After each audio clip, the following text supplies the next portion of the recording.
Hello बच्चों, आज हम पढ़ेंगे आपकी हिंदी पाठ्य पुस्तक उन्मेष कक्षा 7 का पाठ नंबर 9 कबीर के दोहे। आपका पाठ नंबर 9 है।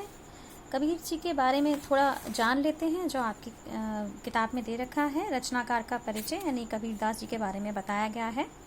कबीरदास जी के जन्म मृत्यु के बारे में निश्चित रूप से कुछ नहीं कहा जा सकता, यानी उनके बारे में किसी को कोई भी जानकारी नहीं है। पर हाँ, उनका जीवन काल जो है वो 1398 ईस्वी से लेके 1598 ईस्वी तक माना जाता है।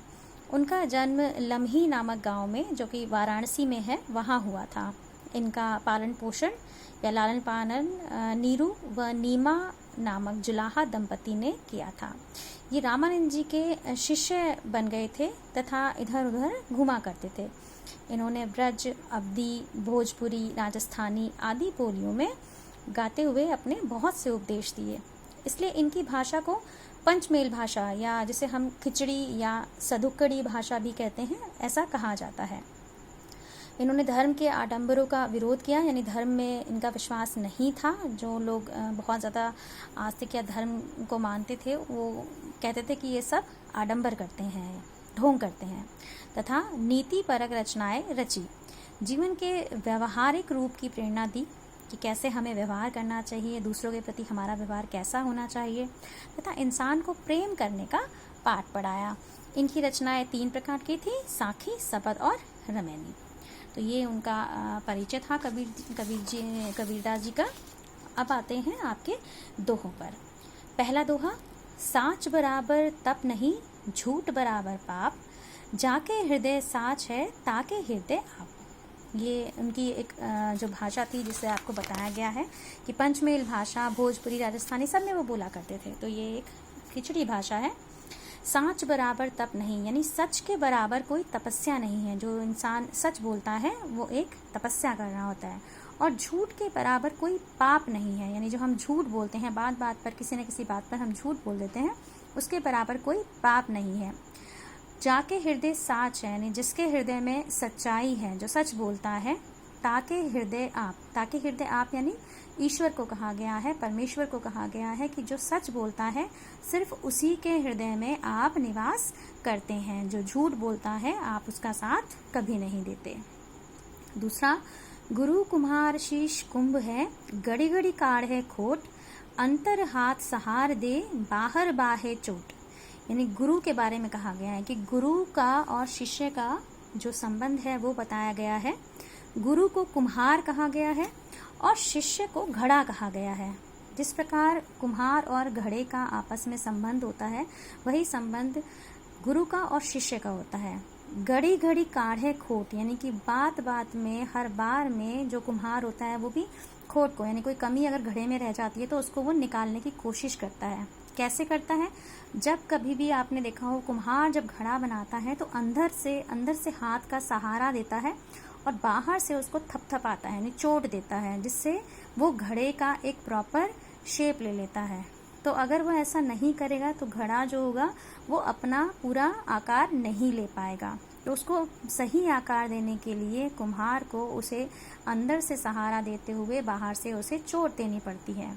इसी भांति गुरु होते हैं। गुरु भी क्या करते हैं? वो मन से तो यही चाहते हैं हमेशा कि जो शिष्य है वो कुछ ना कुछ बन जाए, पढ़े लिखे, आगे खूब तरक्की करे। तो इसलिए वो बात बात में उनको टोकते रहते हैं, उनको बताते रहते हैं कि क्या सही है क्या गलत। तो वो उनके काम में कमियां इसीलिए निकालते हैं ताकि जो शिष्य है वो आगे जा कर के एक अच्छा एक इंसान बन सके।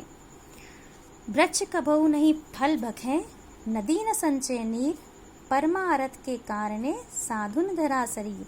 कबीर जी क्या कहते हैं कि जैसे वृक्ष अपने फल नहीं खाते, नदी जल को कभी अपने लिए संचित नहीं करती है, उसी प्रकार जो सज्जन परोपकार करने के लिए, जो सज्जन लोग हैं वो परोपकार करने के लिए ही देह को धारण करते हैं। क्योंकि आपने देखा होगा कि जो वृक्ष हैं वो अपना फल नहीं खाते, वो दूसरों के लिए वो उस फल को रखते हैं, दूसरे लोग ही उनका फल खाते हैं।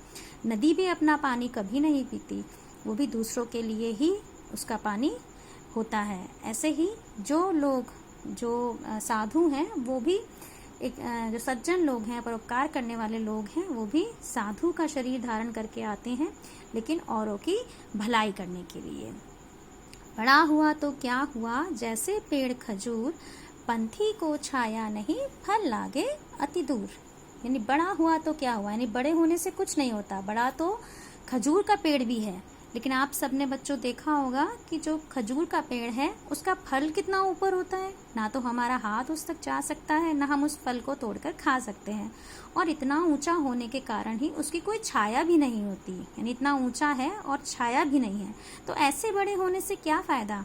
जो इंसान, इसका एक इंसान के बारे में कहा गया है, लोगों के बारे में कहा गया है कि बड़े होने से कुछ नहीं होता। यदि आप बड़े हो गए हैं, आपने खूब तरक्की की, एक बड़े इंसान बने हैं, जब तक आप दूसरों के लिए नहीं अपना जीवन यापन करते, दूसरों के लिए आप अपने आप को नहीं डिवोट करते हैं, तब तक ऐसे बड़े होने से कोई फायदा नहीं है। जिस भांति खजूर का पेड़ है, खजूर के पेड़ पर भी फल तो लगा है, लेकिन वो इतनी दूर लगा है कि वहां तक ना तो कोई पहुंच सकता है और ना ही किसी पंथी को, पंथी यानी राहगीर को, उससे कोई छाया मिल सकती है। तो ऐसे बड़े होने का भी कोई फायदा नहीं जो किसी के काम ना आ सके।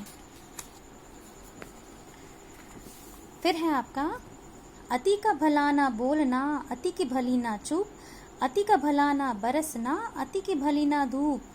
अति का भला ना बोलना यानी अति यानी बहुत ज़्यादा, ना तो बहुत ज़्यादा बोलना चाहिए, ज़्यादा बोलना अच्छी बात नहीं है, और ये भी नहीं कि आप हमेशा चुप रहें, बहुत ज़्यादा चुप भी नहीं रहना चाहिए कि कोई आपके साथ में गलत कर रहा है या आप किसी के साथ गलत होता हुआ देख रहे हैं और आप कुछ बोल नहीं रहे हैं, वो भी बहुत गलत है। जिस भांति बहुत ज़्यादा अगर बारिश हो जाए, बहुत ज़्यादा, अति का भला ना बरसना यानी बहुत ज़्यादा जैसे बारिश हो जाती है तो वो भी कभी हमें खल जाती है, वो भी हमें अच्छी नहीं लगती है।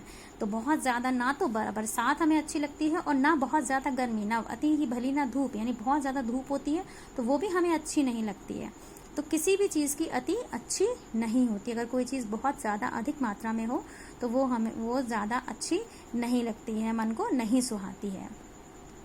साईं इतना दीजिए जामे कुटुम्ब समाए, मैं भी भूखा ना रहूं, साधु न भूखा जाए। कबीर जी का बहुत ही खूबसूरत सा ये दोहा है। कबीर जी कहते हैं कि हे परमात्मा, तुम मुझे इतना दो कि जिससे मेरा गुजारा हो जाए, मैं अपना और अपने परिवार का भली भांति भरण पोषण कर सकूं, उनका पेट पाल सकूं और मेरे घर आने वाले का भी ठीक प्रकार से भोजन इत्यादि का प्रबंध कर सकूं, उनका आदर सत्कार कर सकूं। यानी कोई भी मेहमान अगर मेरे घर में आ रहा है तो मैं उसे भी अपने घर से भूखा ना भेजूं, तो मेरा अपना पेट तो भर ही जाए, साथ ही कोई यदि मेरे घर में आ रहा है तो मैं उसका भी भली भांति सत्कार कर सकूं। तो मुझे इससे ज़्यादा कुछ नहीं चाहिए, मुझे इतना ही दीजिए जिसमें मेरे कुटुंब का मैं पालन पोषण कर सकूं, उनका भरण पोषण कर सकूं और मेरे घर आने वाले का मैं भली भांति आदर सत्कार कर सकूं। इससे ज़्यादा मुझे कुछ भी नहीं चाहिए।